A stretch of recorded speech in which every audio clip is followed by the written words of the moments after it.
Reporter Ketan Babariya સાથે। જૂનાગઢ જવાહર રોડના નવા રસ્તા બનાવવા માટે કરવામાં આવેલા ખોદકામને લઈ લોકોને પડી રહી છે મુશ્કેલી। છેલ્લા 1.5 વર્ષ સુધી ખરાબ રોડ રસ્તાથી પરેશાન લોકોને હવે છેલ્લા 1.5 માસથી ખોદાયેલા રસ્તામાં ચાલવા મજબૂર બનવું પડ્યું છે। કોન્ટ્રાક્ટર અને મનપાના પાપે સ્થાનિક લોકો પરેશાન। મનપા અને પીજીવીસીએલના કર્મચારીઓએ આજે રસ્તાનું કર્યું નિરીક્ષણ। દવાખાનાને આવતા દર્દી પણ દવાખાના સુધી પહોંચી નથી શકતા। ડોક્ટરે તપાસવા માટે રસ્તા પર આવવું પડી રહ્યું છે। આજે લોકો દ્વારા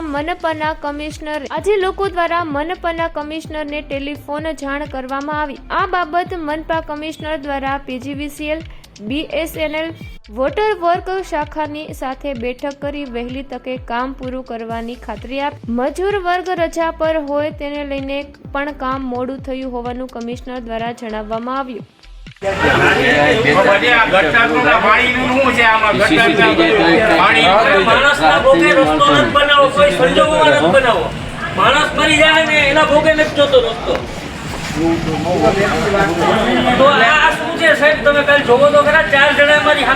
તો ફરી મળીશું એક નવા સમાચાર સાથે। ત્યાં સુધી જોતા રહો લોક સામના ન્યૂઝ।